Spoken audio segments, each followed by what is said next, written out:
चीज पास्ते वाले गरीब भाई की अमीर बहन। चीज पास्ता खा लो, चीज पास्ता। आओ प्यारे प्यारे बच्चों, आओ स्वादिष्ट चीज पास्ता। ऐसे ही गरीब सूरज पास्ता लेकर आया। सभी घरों के बड़े क्या बच्चे सब ललचाए हुए दौड़े चले आए। उनमें से एक सुधा थी। उसने मुस्कुराकर पूछा, आज आने में बड़ी देर लगा दी सूरज भैया। मेरा मुन्ना सुबह से आपकी ही बाट जो रहा था। जब से इसकी जुबान पर अपना चीज पास्ता का स्वाद क्या लगा है, बड़ी ही चटोरी जीभ हो गई है इसकी। मुझे चीज पास्ता खाना है, चीज पास्ता खाना है, जल्दी से दो ना। मेरा मुन्ना को चीज पास्ता खाना है। अच्छा ये लो। सूरज का स्वभाव बहुत ही हंसमुख था। यूं तो उसने अपनी जिंदगी में धन तो नहीं कमाया था, मगर लोगों से प्यार और इज्जत बहुत कमाई थी। मगर ये आज की इस दुनिया का कड़वा सच है। ये दुनिया इज्जत भी उसी को करती है जिसके पास दौलत हो। सूरज के परिवार में बस उसकी बहन अवनी थी, जिसमें सूरज की जान बसती थी। वो बहुत छोटा था जब सिर से माँ बाप का साया भी उठ गया था।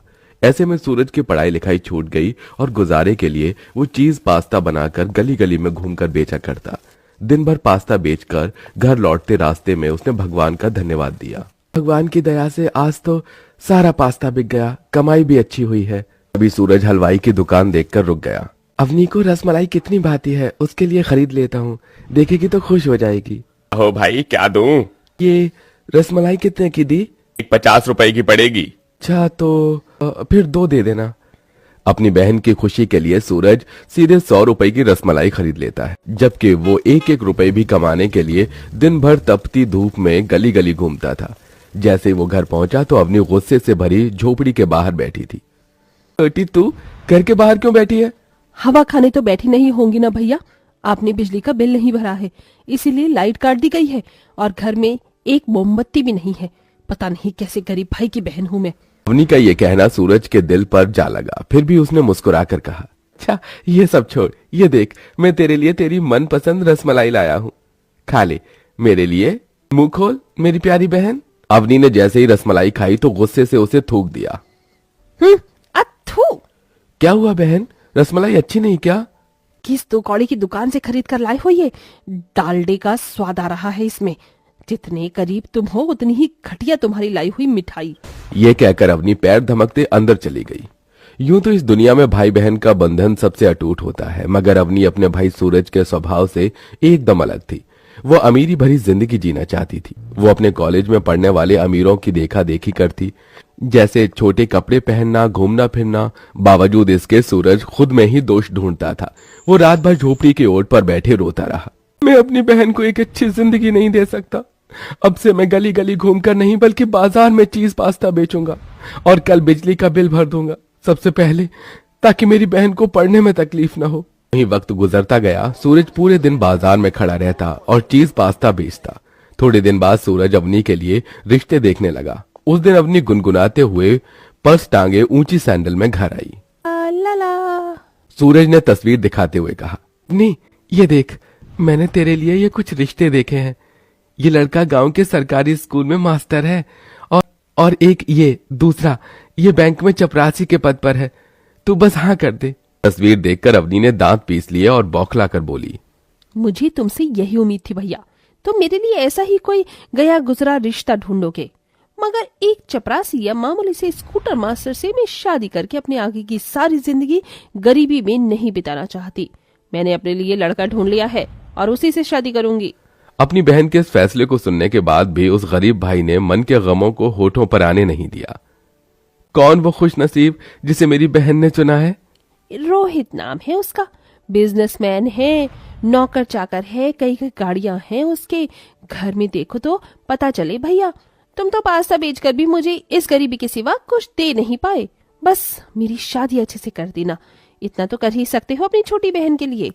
सूरज ने डबडबाई आंखों से अपनी बहन की ओर देखकर कहा, तू चिंता मत कर बहन, तेरा ये गरीब भाई तेरी शादी बड़े धूमधाम से करेगा, तू देखना। इस रात सूरज ने एक बक्से को खोला जिसमें कुछ पुराने नोटों की गड्डी थी। उसने उसे गिना और दुख जताते हुए कहा, इतने सालों से चीज पास्ता बेचकर भी, पाई जोड़ने के बाद भी बस अब तक 20,000 ही है।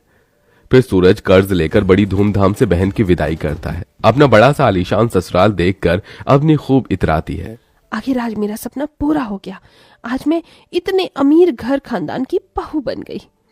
अपर्णा ने अवनी का स्वागत किया। आओ अपर्णा बहू, इस खानदान में तुम्हारा स्वागत है। अगले दिन रोहित ने अवनी से कहा, अपनी आज तुम पग फेरे के लिए अपने घर चल रही हो ना? रोहित, मेरा जाने का बिल्कुल मन नहीं है। पर भैया तुम्हारी राह देख रहे होंगी। अपनी थोड़ी देर की तो बात है। थोड़ी ही देर में महंगी सी गाड़ी गरीब सूरज के द्वार पर आई, जहां अंदर सूरज चूल्हे के धुएं में पास्ता बना रहा था। आज तो कितनी देर हो गई, बस चीज डालना रह गया। हो गया पास्ता तैयार, अभी बेचने भी जाना है। इतने में अवनी महंगी सी साड़ी और गहने पहने हाथों में पर्स टांगे अंदर आई। अपनी बहन को देखकर सूरज फूला नहीं समाया। बसते सूरज भैया। ये रोहित बाबू, अवनी मेरी बहन, आजा बैठना। तभी अवनी ने घमंड से भरे अंदाज में कहा, कहाँ बैठूं? इस झोपड़पट्टी में बैठने के लिए कुर्सी भी तो नहीं है। इस फटीचर चटाई पर मैं नहीं बैठूंगी। मेरा यहाँ दम घुट रहा है। रोहित, मुझे घर ले चलो प्लीज। अपनी बहन के हाथों हुए अपमान से उस गरीब भाई का दिल छलनी हो गया। फिर भी उसने कहा, बहन शादी के बाद पहली बार अपने गरीब भाई के घर आई है, खाकर जा। ये देख, मैंने चीज पास्ता बनाया है। बड़े ही प्यार भरे मन से सूरज ने एक कटोरी में अपना बनाया चीज पास्ता उसकी ओर बढ़ाया, पर अवनी ने मना कर दिया। भैया, अपना ये गरीबों वाला चीज पास्ता तुम ही खाओ। आज तुम्हारी बहन की इतनी हैसियत है कि मैं 5 स्टार और 7 स्टार होटल में खाना खा सकती हूँ। और जब तुम्हारा मन भर जाए ना, तो ये गली गली घूमकर अपना पास्ता बेचने से तो फिर आ जाना मेरे घर। तुम्हें ड्राइवर की नौकरी पर रख लूंगी। चलो रोहित। इस अपमान के बाद सूरज का मन चीत्कार करने लगा। उसकी आंखों से झरझर आंसुओं की बौछार गिरने लगी। आज मुझे मेरी बहन ने ये सबक दिया है कि इस दुनिया में जिसके पास पैसा है उसी की इज्जत है। अब मैं भी अमीर बनूंगा। अपनी अमीर बहन के हाथ हुए अपमान को सूरज भूल नहीं सका और उसने खुद को मेहनत की भट्टी में झोंक दिया। वो कड़ी मेहनत करके एक सवेरे चीज पास्ता बेचने निकला। चीज पास्ता खा लो, चीज पास्ता, गर्मा गर्म स्वादिष्ट चीज पास्ता। भैया 1 प्लेट चीज पास्ता देना। 1 प्लेट चीज पास्ता मुझे भी देना। जी भैया, अभी देता हूँ। धीरे धीरे उसका छोटा मोटा पास्ते का ठेला दुकान और फिर नामी रेस्टोरेंट में बदल गया। अब तो जैसे हर जुबान पर कल के गरीब सूरज के चीज पास्ता का स्वाद चढ़कर बोलता। उसके पास घर, बंगला, गाड़ी सब हो गया। फिर एक दिन आंखों में आंसू लिए अवनी एक पुरानी सी फटेहाल साड़ी में मुरझाए चेहरे के साथ अपने भाई के घर आई। भैया, मेरा सब कुछ लुट गया, कारोबार डूब गया। भैया, मैं हमारा घर नीलामी हो गया। बहुत गरीबी और बदहाली में जी रहे हैं हम। आपकी ये गरीब बहन बहुत परेशान है। अपनी बहन की बुरी हालत देखकर सूरज अपमान के वो दिन भी भूल गया। उसने डबडबाई आंखों से कहा, चुप हो जा अवनी, रो मत। बहन, तेरा भाई अभी जिंदा है तेरे लिए। मगर बहन, हमेशा याद रखना, कोई भी काम छोटा या बड़ा नहीं होता। देख, कल अपने भाई के जिस काम को तू छोटा कहकर गई थी, आज उसी चीज पास्ता के मेरे कई रेस्टोरेंट हैं और मेरा सब कुछ तेरा ही तो है। इतना सब हो जाने के बाद अपने भाई के मन में अपने लिए स्नेह देखकर अपने भाई के गले लगकर गुजरे पल क्षणों को याद करके बस रोती ही गई। मुझे माफ कर दो, मैंने जो आपका दिल दुखाया है। सूरज ने सब भूलकर बदहाली में अपनी बहन की मदद की। मगर याद रखिए, वक्त बनते और बिगड़ते देर नहीं लगती, क्योंकि ये किसी एक का होकर कभी नहीं रहता।